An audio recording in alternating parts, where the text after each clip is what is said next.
शांती। आज आहे 15/10/2025।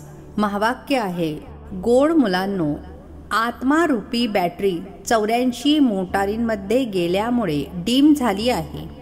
आता तिला आठवणीच्या यात्रेने भरपूर करा, अर्थात फुल करा।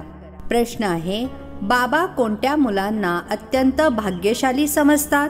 उत्तर, ज्यांच्या मागे कोणतेही व्याप नाहीत, जे निर्बंधन आहेत, अशा मुलांना बाबा म्हणतात, तुम्ही अत्यंत भाग्यशाली आहात। तुम्ही आठवणीमध्ये राहून आपली बॅटरी पूर्णपणे चार्ज करू शकता। जर योग नसेल, फक्त ज्ञान ऐकवाल तर तो तीर लागू शकत नाही। अर्थात ते ज्ञान काळजाला भिडणार नाही। भले कोणी कितीही ऐटीत आपला अनुभव ऐकवेल, परंतु स्वतःमध्ये धारणा नसेल तर मन खात राहील। ओम शांती। गोड गोड रुहानी मुलांना बाबा समजावून सांगत आहेत। रुहानी बाबांचे नाव काय आहे? शिव बाबा। ते आहेतच भगवान, बेहदचे पिता। मनुष्याला कधी बेहदचा पिता अथवा ईश्वर किंवा भगवान म्हटले जाऊ शकत नाही। नाव भले खूप जणांचे शिव आहे, परंतु ते सर्व देहधारी आहेत, त्यामुळे त्यांना भगवान म्हटले जाऊ शकत नाही। हे बाबा बसून मुलांना समजावून सांगत आहेत। मी ज्याच्यामध्ये प्रवेश केला आहे त्याचा हा अनेक जन्मातील शेवटचा जन्म आहे। तुम्हा मुलांना कितीतरी जण विचारतात, तुम्ही यांना भगवान का म्हणता? बाबा अगोदरच समजावून सांगतात, कोणत्याही स्थूल अथवा सूक्ष्म देहधारीला भगवान म्हणू शकत नाही। सूक्ष्म देहधारी सूक्ष्म वतनवासीच आहेत, त्यांना देवता म्हटले जाते। उच्च ते उच्च आहेतच भगवान, परमपिता। उच्च ते उच्च त्यांचे नाव आहे। त्यांच्या राहण्याच्या ठिकाणी उच्च ते उच्च परमधाम आहे। बाबा सर्व आत्म्यांसहित तिथे निवास करतात। बैठक देखील उच्च आहे। वास्तविक कोणती बसण्याची जागा नाहीये। जसे तारे कुठे बसले आहेत का? उभे आहेत ना। तुम्ही आत्मेसुद्धा आपल्या ताकदीने तिथे उभे आहात। अशी ताकद मिळते की तिथे जाऊन उभे राहता। बाबांचे नावच आहे सर्वशक्तिवान। त्यांच्याकडून शक्ती मिळते। आत्मा त्यांची आठवण करते, बॅटरी चार्ज होते। जशी मोटारीमध्ये बॅटरी असते, त्याच्या जोरावर मोटार चालते। बॅटरीमध्ये करंट भरलेला असतो, मग चालता चालता तो संपून जातो, तर पुन्हा बॅटरी मेन पॉवरने चार्ज करून मोटारीमध्ये घालतात। त्या आहेत हदच्या गोष्टी, ही आहे बेहदची गोष्ट। तुमची बॅटरी तर 5000 वर्ष चालते। चालता चालता मग डीम होते, कळून येते, एकदम संपत नाही, थोडीफार राहते। जशी टॉर्चमध्ये डीम होते ना, आत्मा तर आहेच या शरीराची बॅटरी, ही सुद्धा डीम होते। बॅटरी या शरीरातून निघून सुद्धा जाते आणि मग दुसऱ्या तिसऱ्या मोटारीमध्ये अर्थात शरीरामध्ये जाऊन पडते। 84 मोटारीमध्ये तिला टाकले जाते। तर आता बाबा म्हणतात, तुम्ही किती डलहेड पत्थरबुद्धी बनले आहात। आता पुन्हा आपल्या बॅटरीला भरा। बाबांच्या आठवणीशिवाय आत्मा कधीही पवित्र होऊ शकणार नाही। एकच सर्वशक्तिमान बाबा आहेत, ज्यांच्याशी योग लावायचा आहे। बाबा स्वतः आपला परिचय देतात की मी काय आहे, कसा आहे, कशी तुमच्या आत्म्याची बॅटरी डल होते। आता तुम्हाला सल्ला देतो, माझी आठवण करा तर बॅटरी फर्स्ट क्लास सतोप्रधान बनेल। पवित्र बनल्यामुळे आत्मा 24 कॅरेट बनते। आता तुम्ही मुलाम्याचे अर्थात खोट असलेले बनले आहात। ताकद अगदी संपून गेली आहे। ती शोभा अर्थात पवित्रता राहिलेली नाही आहे। आता बाबा तुम्हा मुलांना समजावून सांगत आहेत, मुलांनो, मुख्य गोष्ट आहे योगामध्ये राहण्याची, पवित्र बनण्याची, नाहीतर बॅटरी भरणार नाही, योग लागणार नाही। भले कुक्कड ज्ञानी अर्थात दुसऱ्यांना शिकवून स्वतः झोपी जाणारे खूप आहेत। ज्ञान भलेही देतात, परंतु ती अवस्था नाहीये। इथे खूप ऐटीत अनुभव ऐकवतात। मन आतून खात असते, मी जे वर्णन करत आहे तशी काही माझी अवस्था नाही आहे। बरीच मग योगी तू आत्मा मुले देखील आहेत। बाबा तर मुलांची खूप महिमा करतात। बाबा म्हणतात, मुलांनो, तुम्ही अत्यंत भाग्यशाली आहात। तुम्हाला तर इतके व्याप नाहीत। ज्यांना जास्त मुले असतात त्यांना बंधनसुद्धा असते. बाबांना किती असंख्य मुले आहेत. सर्वांचा सांभाळ करून देखरेख करावी लागते. बाबांची आठवणसुद्धा करायची आहे. माशूकची आठवण तर अगदी पक्की झाली पाहिजे. भक्ती मार्गामध्ये तर तुम्ही बाबांची किती आठवण करत आला आहात. हे भगवान सर्वात पहिली पूजा देखील त्यांचीच सुरू करता. सुरुवातीला निराकार भगवंताचीच पूजा करता. असे नाही की त्यावेळी तुम्ही आत्मअभिमानी बनता. आत्मअभिमानी मग पूजा थोडीच करतील. बाबा समजावून सांगतात, सर्वप्रथम जेव्हा भक्ती सुरू होते तेव्हा सुरुवातीला एका बाबांची पूजा करतात, एका शिवाचीच पूजा करतात. यथा राजा राणी तथा प्रजा. उच्च ते उच्च आहेतच भगवान, त्यांचीच आठवण करायची आहे. दुसरे जे पण सर्व त्यांच्या खाली आहेत. ब्रह्मा विष्णू शंकर यांची देखील आठवण करण्याची आवश्यकता नाही. उच्च ते उच्च बाबांचीच आठवण करायची आहे. परंतु ड्रामाचा पार्ट असा आहे की तुम्ही खाली उतरण्यासाठी बांधील आहात. तुम्ही कसे खाली उतरता ते बाबा समजावून सांगतात. प्रत्येक गोष्ट आधीपासून अंतापर्यंत, वरपासून खालपर्यंत बाबा समजावून सांगतात. भक्ती देखील आधी सतोप्रधान, मग सतो रजो तमो असते. आता तुम्ही पुन्हा सतोप्रधान बनत आहात. यामध्येच मेहनत आहे. पवित्र बनायचे आहे. स्वतःला बघायचे आहे. माया कुठे धोका तर देत नाही ना. माझी क्रिमिनल आय अर्थात विकारी दृष्टी तर बनत नाही ना. कोणता पापी विचार तर येत नाही ना. गायन आहे प्रजापिता ब्रह्मा, तर त्यांची मुले ब्राह्मण ब्राह्मणी बहीण भाऊ झालात ना. इथले ब्राह्मण लोक सुद्धा स्वतःला ब्रह्माची संतान म्हणवतात. तुम्ही देखील ब्राह्मण भाऊ बहिणी झालात ना. मग विकारी दृष्टी का ठेवता. ब्राह्मणांना तुम्ही चांगल्या प्रकारे दृष्टी देऊ शकता. आता तुम्ही मुलेच जाणता की ब्रह्माची संतान ब्राह्मण ब्राह्मणी बनून मग देवता बनतात.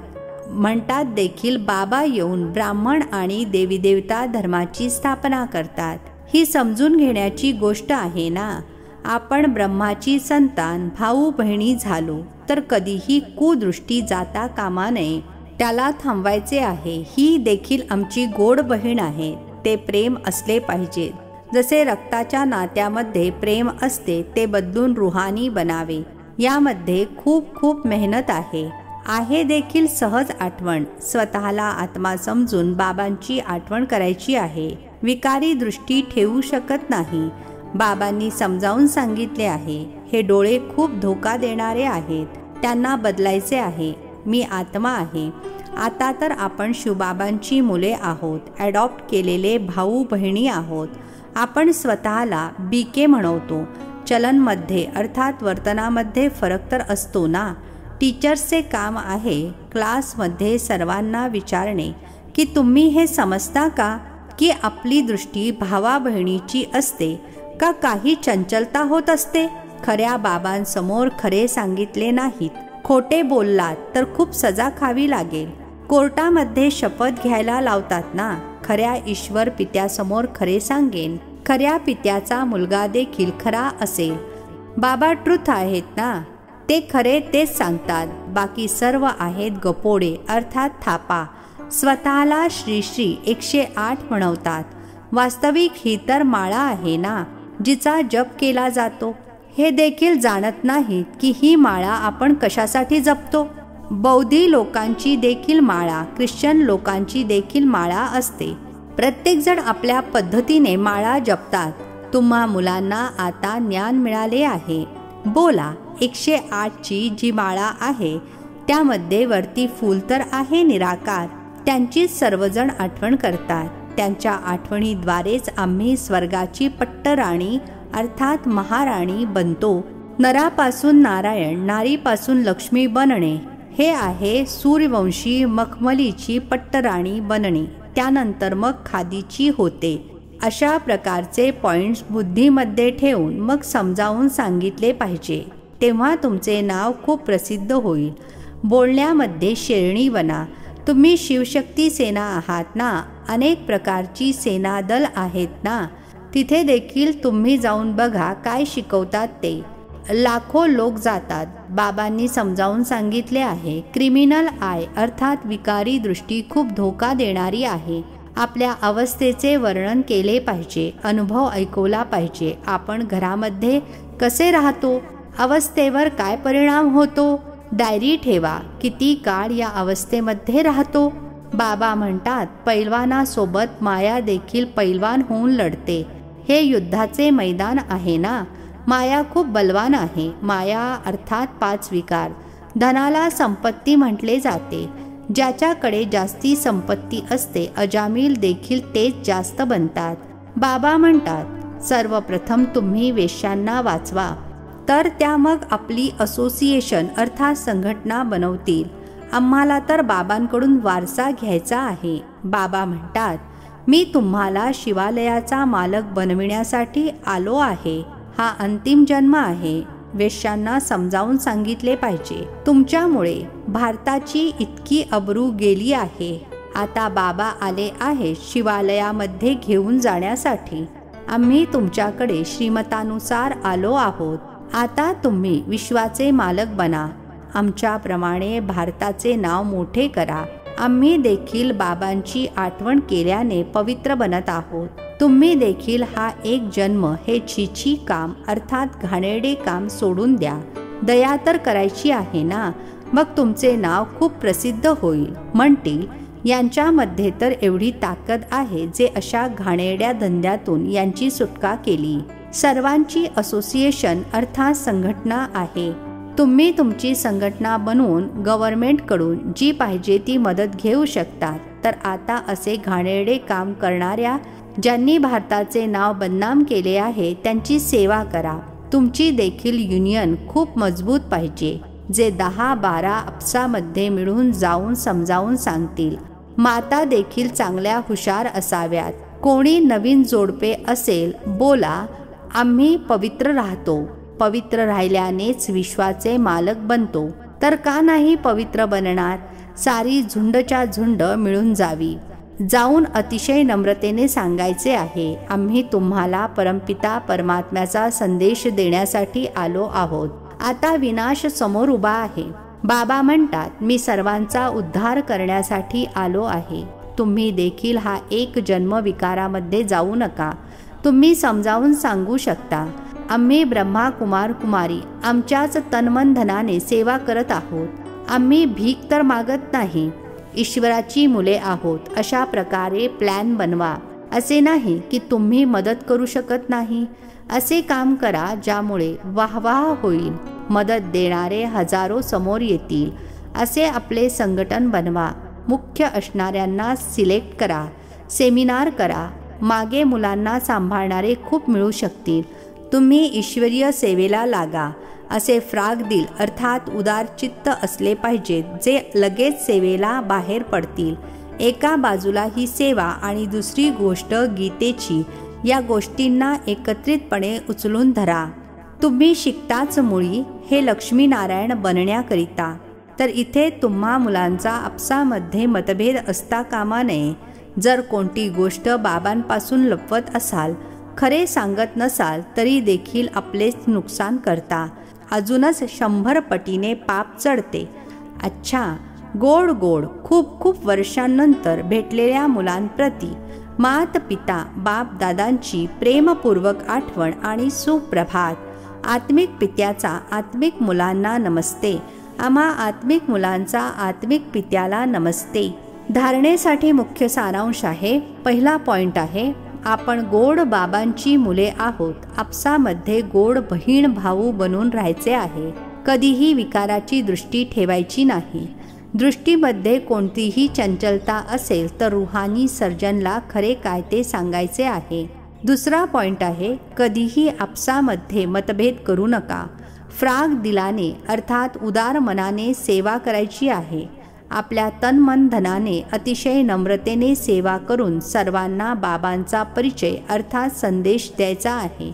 आजचे वरदान, प्रत्येक कर्म चरित्राच्या रूपामध्ये गायन योग्य बनविणारे महान आत्मा भव. प्रत्येक कर्म चरित्राच्या रूपामध्ये गायन योग्य बनविणारे महान आत्मा भव. स्पष्टीकरण आहे, महान आत्मा तो आहे ज्याचा प्रत्येक संकल्प, प्रत्येक कर्म महान असेल. एकही संकल्प साधारण अथवा व्यर्थ नसेल. कोणतेही कर्म साधारण किंवा निरर्थक अर्थात निरुपयोगी नसावे. कर्मेंद्रियांद्वारे जे काही कर्म होईल ते अर्थसहित असावे. वेळ देखील महान कार्यामध्ये सफल होत राहावा, तेव्हाच प्रत्येक चरित्र गायन योग्य होईल.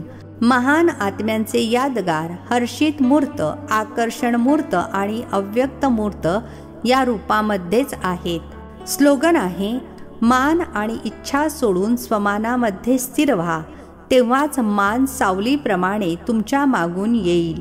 मान आणि इच्छा सोडून स्वमानामध्ये स्थिर व्हा, तेव्हाच मान सावलीप्रमाणे तुमच्या मागून येईल. अव्यक्त इशारे स्वयंप्रती आणि सर्वांप्रती मनसाद्वारे योगाच्या शक्तींचा प्रयोग करा. कोणतेही स्थूल कार्य करत असताना मनसाद्वारे व्हायब्रेशन्स पसरविण्याची सेवा करा. जसा कोणी बिझनेसमॅन असतो तर तो स्वप्नामध्ये देखील आपला बिझनेसच बघत असतो, तसे तुमचे काम आहे विश्व कल्याण करणे. हेच तुमचे ऑक्युपेशन आहे. या ऑक्युपेशनला ध्यानात ठेवून सदैव सेवेमध्ये बिझी राहा. जरी सेवेचे फळ मिळाले तरी सहज मायाजीत बनाल. म्हणून जेव्हा पण बुद्धीला फुरसत मिळेल तेव्हा सेवेमध्ये व्यस्त होऊन राहा. अच्छा, ओम शांती. नवनवीन मराठी व्हिडिओज प्राप्त करण्यासाठी सबस्क्राईब करा मराठी गॉडलीवूड चॅनलला.